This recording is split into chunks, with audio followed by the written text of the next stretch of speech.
사랑하는 주님 감사합니다. 오늘 주님 앞에서 새로운 한 날을 살아갈 수 있도록 호흡을 연장시키시고 생명을 주시고 또 하나님의 은혜를 허락하여 주시니 감사합니다. 주님이 오늘 이끌지 않으셨다면 주님 앞에 나아갈 수 없는 것을 알기에 오늘 주님의 인도하시는 은혜와 사랑을 다시 한번 기억하며 하나님 앞에 감사합니다. 오늘도 어제의 생명 또 옛 생명을 의지해서 사는 것이 아니라 나의 새 생명인 그리스도 안에서 오늘 하루 또 말씀과 주님의 은혜를 덧입어 살아갈 수 있도록 인도하여 주시고 오늘 하루의 모든 걸음이 하루의 모든 방향이 주의 말씀과 주님의 빛의 인도하심과 지도하심을 받을 수 있도록 인도하여 주시옵소서. 그렇게 인도하실 주님 감사하고 찬송하며 예수님의 이름으로 기도드립니다. 아멘. 찬송가 484장 내 마음의 주여 소망 되소서 함께 찬양하겠습니다.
요셉의 형제들이 그들의 아버지가 죽었음을 보고 말하되 요셉이 혹시 우리를 미워하여 우리가 그에게 행한 모든 악을 다 갚지나 아니할까?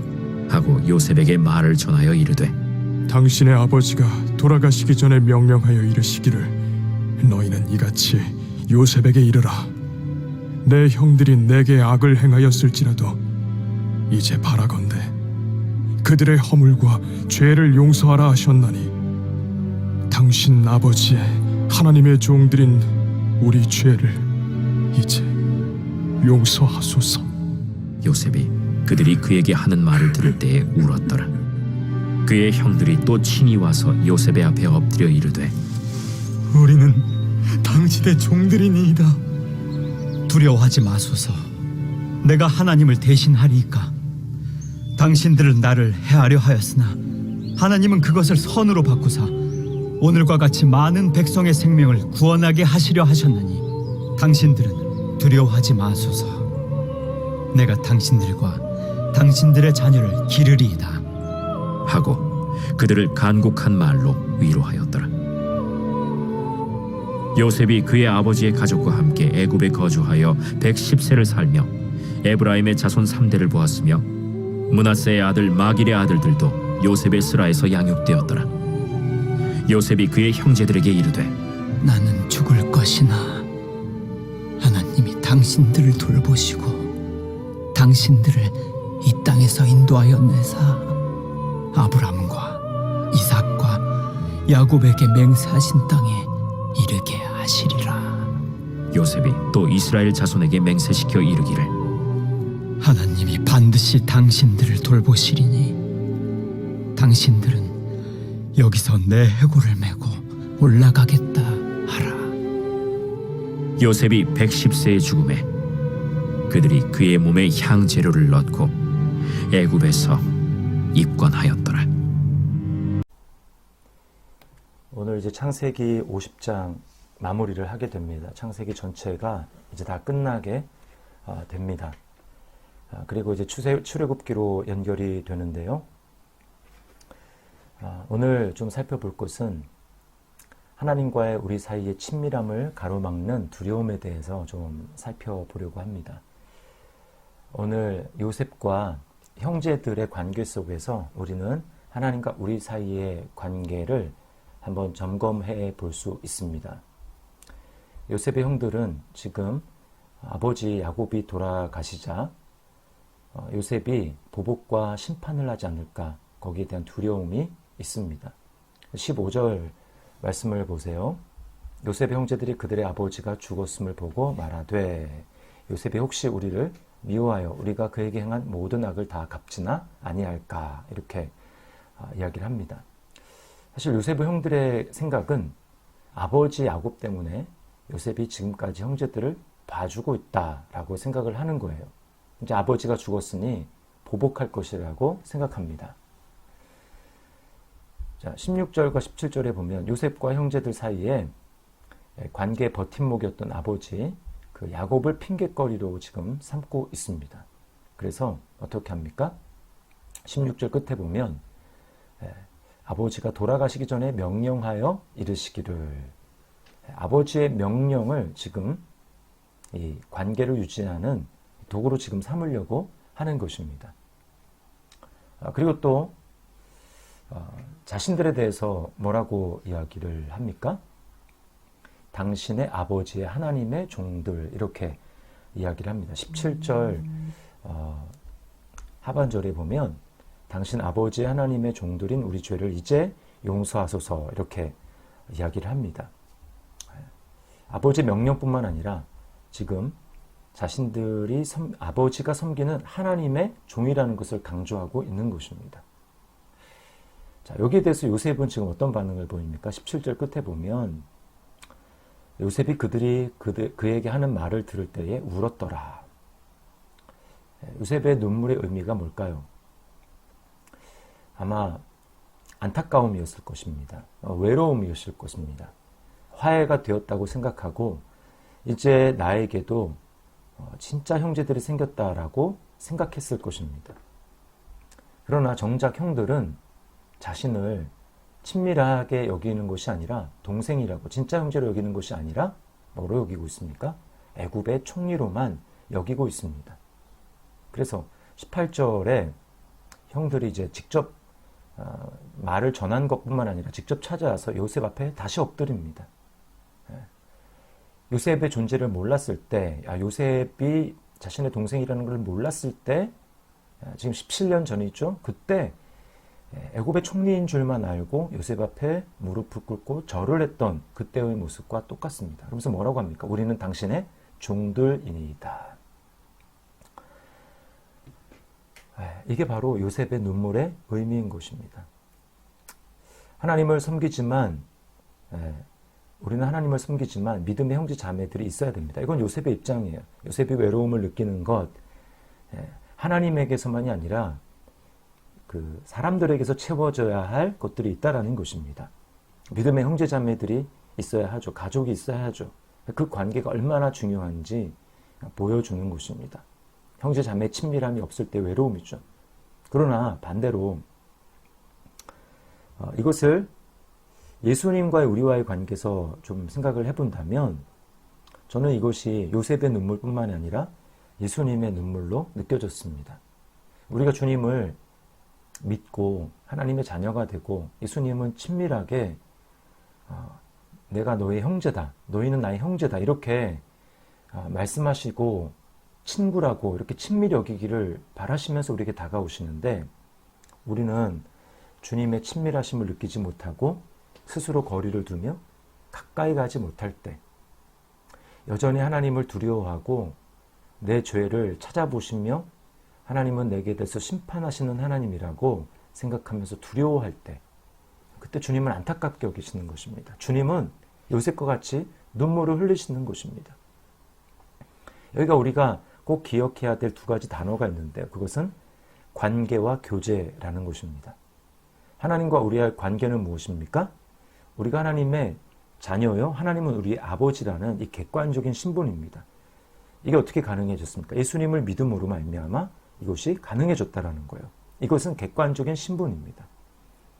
그러나 교제는 무엇입니까? 교제는 객관적인 이 신분에만 그치는 것이 아니라 친밀함을 말하는 것입니다. 그 아버지를 얼마나 친밀하게 느끼고 있는가, 그 아버지와의 얼마나 가까운 관계가 지속되고 있는가. 이 관계와 교제는 다른 문제인 것입니다. 구원을 받아서 하나님의 자녀가 됐지만 여전히 하나님과 친밀함의 관계를 누리지 못할 수 있습니다. 여전히 하나님을 두려워하고 하나님이 내게 심판을 내리고 하나님이 내게 벌을 주는, 그래서 가까이 가기를 꺼려하는, 최소한의 것만 하나님 앞에 하고 싶은 그런 마음이 있을 수가 있습니다. 그래서 로마서 5장 1절 말씀에 우리에게 이렇게 바울 사도가 말씀합니다. 그러므로 우리가 믿음으로 의롭다 하심을 받았으니 우리 주 예수 그리스도로 말미암아 하나님과 화평을 누리자. 이 두 단계로 설명하는 것을 보고 계십니까? 의롭다 하심을 받았으니 우리 주 예수 그리스도로 말미암아 하나님과 화평을 누리자. 화평을 누리자. 이건 친밀함의 관계를 말하는 것입니다. 그리고 여기 화평을 누리자라고 하는 것은 한 번만이 아니라 지속적으로 의도적으로 하나님과의 친밀한 관계를 힘쓸 것을 우리에게 말씀하는 것입니다. 나는 의롭다함을 받았다. 나는 하나님의 자녀가 되었다. 여기에 머물지 말고 이제 그렇다면 화평을 누려야 된다. 친밀함을 누려야 된다라고 말씀하고 있는 것이죠. 여러분 어떻게 우리는 친밀함을 누릴 수 있습니까? 하나님과? 네. 로마서 5장 1절에 우리 주 예수 그리스도로 말미암아라고 이야기를 합니다.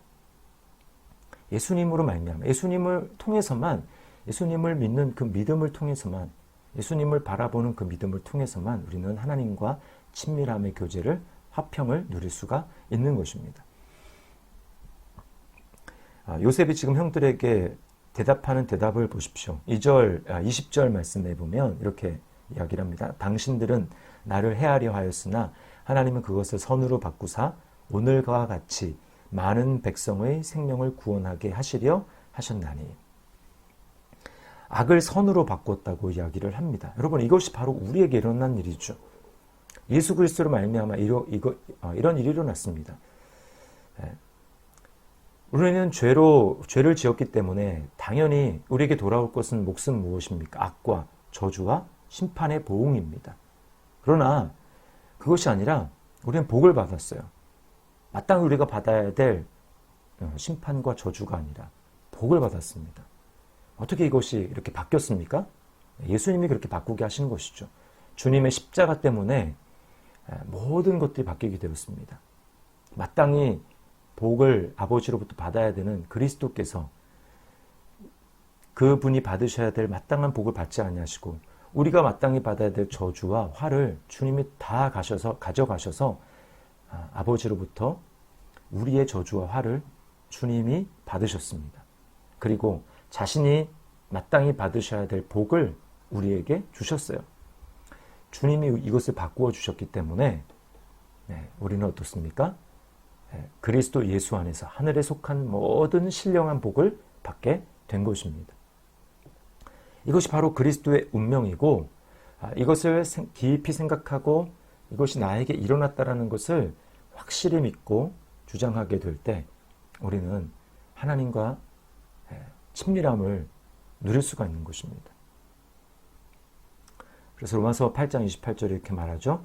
우리가 알거니와 하나님을 사랑하는 자. 우리는 하나님을 사랑하는 자예요. 곧 그의 뜻대로 부르심을 입은 자들에게는 모든 것이 합력하여 선을 이루느니라. 이 요셉의 한 고백이 다 우리에게 한 고백입니다. 하나님이 합력하여 선을 이루게 하셨습니다. 그러므로 우리는 이 복음의 말씀을 나의 신분으로 여겨야 합니다. 나는 용서받은 의인이다. 그러므로 나는 하나님은 나를 그리스도와 똑같이 보신다. 그럴 때 우리는 심판에 대한 두려움, 벌에 대한 두려움, 형벌에 대한 두려움, 모든 것들로부터 자유하게 되고 하나님께 감사하게 되고 그 하나님을 사랑하게 되고 하나님께 가까이 나아갈 수가 있는 것입니다. 그리스도가 우리를 대신해서 죄에 대한 두려움, 심판에 대한 두려움을 다 짊어지시고 죽으셨습니다. 그러므로 우리가 새롭게 되었어요. 이것을 날마다 기억해야 합니다. 여러분, 그러면 이렇게 하나님과의 친밀함을 누리는 사람이 하나님께 기대할 수 있는 것이 있습니다. 그것은 뭘까요? 바로 하나님의 돌보심입니다. 21절 말씀을 보십시오. 요셉은 두려워하고 있는 그 형들에게 이렇게 얘기합니다. 당신들은 두려워하지 마소서. 내가 당신들과 당신들의 자녀를 기르리이다. 내가 돌볼 것이다. 내가 당신들을 돌볼 것이다. 이렇게 이야기를 합니다. 하나님이 우리를 돌보시는 거예요. 하나님 왜 우리를 돌보십니까? 우리 아버지가 되시기 때문이죠. 그래서 예수님이 이렇게 말씀하십니다. 공중의 새를 봐라. 심지도 않고 거두어 들이지도 않지만 너희 천부께서 기르시나니 너희는 이것들보다 귀하지 않느냐? 그러므로 염려하여 이르기를 무엇을 먹을까 무엇을 마실까 무엇을 입을까 하지 말라. 이는 다 이방인들, 하나님이 없는 자들, 하나님이 아버지가 아닌 자들이 구하는 것이라. 너희 천부께서는, 너희 아버지께서는 이 모든 것이 너희에게 있어야 할 줄을 아시느니라. 여러분, 하나님이 우리를 돌보십니다. 사람이 돌보는 게 아니라 하나님이 우리를 돌보십니다. 아버지가 되셔서 우리 모든 필요를 채우시고 우리 삶을 인도하십니다. 이것을 믿으십시오. 환경을 의지하지 마시고 유력한 사람도 의지하지 마십시오. 오늘 그 요셉이 뭐라고 합니까? 이제 자기도 죽는다고 얘기를 해요. 24절에 요셉이 나이가 많이 먹었습니다. 이제 110세가 됐어요. 24절과 25절에 똑같이 하는 말이 있습니다. 뭐라고 합니까? 그의 형제들에게 이르되 나는 죽을 것이나. 자기는 죽는다라는 것입니다. 자, 요셉이 이제 죽습니다. 큰일 났습니다. 이제까지 요셉이 애굽의 총리가 되었는데 그 총리가 바로 자기의 형제였기 때문에 그들에게는 빽이 있었습니다. 아마 하나님보다 더 가까운 빽으로 엮여졌을지도 모르겠어요. 요셉의 그 자리가 너무 컸을지 모르겠습니다. 그러나 이제 그 요셉이 죽는다는 거예요. 여러분 두렵지 않겠습니까? 걱정이 없겠습니까? 이제 우리를 돌보던 요셉이 죽으니 우리는 어떻게 될 것인가? 그러나 뭐라고 했겠냐? 나는 죽을 것이나 하나님이 당신들을 돌보시고 당신들을 이 땅에서 인도하여 내신다 라고 말씀합니다. 25절에도 똑같이 말합니다. 하나님이 반드시 당신들을 돌보시리니 라고 이야기를 해요. 여러분, 하나님을 아버지로 모신 자, 세상의 어떤 환경을 두려워할 필요가 없습니다. 내가 사람을 의지하고 저 사람을 통해서 하나님이 공급해 주셨는데 그 사람이 없어졌다. 그래도 염려할 필요가 없습니다. 그는 도구로 쓰임받았을 뿐이지 우리의 삶을 궁극적으로 인도하시고 함께 하시고 책임지시고 돌보시는 분은 바로 우리 아버지 되신 하나님이세요. 그러므로 베드로 전서 5장 7절에는 우리에게 이렇게 명령합니다. 너희 염려를 다 주께 맡겨버리라. 이는 그가 너희를 돌보심이라. 아멘. 하나님을 예수 그리스도를 말미암아 믿습니까? 그렇다면 두려워하지 마십시오. 하나님과 관계가 맺어졌습니까? 네, 이제는 교제 가운데 나아가십시오. 하나님과 친밀한 관계를 맺으십시오. 예수님으로 말미암아 우리 하나님과 친밀함을 누릴 수 있습니다. 주 예수 그리스도로 말미암아 하나님과 화평을 누리자. 죄 용서함을 받았는데도 여전히 과거에 죄에 묶여 있어서 똑같은 죄를 똑같이 고백하며 하나님이 지금도 나를 정말 진노하시는 하나님으로 알고 있다면 여러분, 예수님이 눈물을 흘리십니다. 하나님이 눈물을 흘리십니다. 너무 안타깝게 여기십니다. 우리는 그런 존재가 아닙니다. 예수님으로 말미암아 하나님과 아버지의 관계가 맺어졌습니까? 그 아버지는 우리를 사랑하시는 아버지, 그 아들은 독생자를 바라보시는 것과 똑같이 우리를 바라보시는 아버지이십니다. 친밀함 가운데 기대하시고 나아가십시오. 하나님이 우리를 기뻐하십니다. 어떤 상황 가운데 있든지 하나님 앞에 그리스도를 믿는 믿음으로 나가면 하나님이 기뻐하십니다. 사랑해 주십니다. 그리고 하나님의 돌보심을 경험할 수 있습니다. 오늘 이 하나님의 친밀하심 가운데 하나님의 돌보심, 하나님이 내 삶을 인도하시는 것을 확신하고 그것을 오늘 경험할 수 있는 하루가 될 수 있기를 예수님의 이름으로 축복합니다. 제가 기도하겠습니다. 하나님 아버지 감사합니다.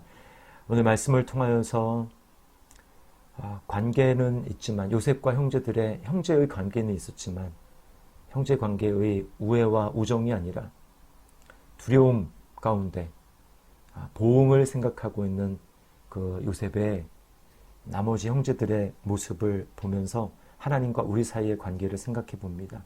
주님, 예수님을 믿어서 하나님이 나의 아버지가 되었지만 여전히 두려움 가운데 있지는 않습니까? 여전히 진노하시는 하나님으로 알고 있지 않습니까? 나에게 보응하시는 하나님으로 알고 있지 않습니까? 주님, 오늘 그리스도 안에 있는 나의 신분을 생각하고 주님 앞에 친밀함을 누리며 나아갈 수 있도록 아버지 인도하여 주시옵소서. 주님, 날마다 그렇게 주님 예수 그리스도 때문에 저주와 화와 심판과 영원한 죽음이 마땅한 내가 아니라 이제는 모든 것들이 바뀌어서 하늘의 신령한 복을 마음껏 누릴 수 있는 자로 불러주셨사오니 그것을 마음껏 누리게 하시고 특별히 하나님의 돌보심과 보호하심을 날마다 경험하며 살아갈 수 있도록, 특별히 오늘 경험하며 살아갈 수 있도록 주님 우리에게 역사하시고 함께하여 주옵소서. 아버지됨을 친밀하게 누리게 도와주시옵소서. 오늘 그렇게 우리 삶 가운데 함께하시고 인도하실 줄 믿고 감사드리며 예수님의 이름으로 기도합니다. 아멘. 하늘에 계신 우리 아버지여, 이름이 거룩히 여김을 받으시오며 나라의 마옵시며 뜻이 하늘에서 이룬 것 같이 땅에서도 이루어지이다. 오늘날 우리에게 일용할 양식을 주옵시고 우리가 우리에게 죄 지은 자를 사하여 준 것 같이 우리 죄를 사하여 주옵시고 우리를 시험에 들게 하지 마옵시고 다만 악에서 구하옵소서. 대개 나라와 권세와 영광이 아버지께 영원히 있사옵나이다. 아멘. 각자의 삶의 자리에서 기도하며 하나님의 친밀하심과 또 사랑하심을 경험할 수 있기를 바랍니다.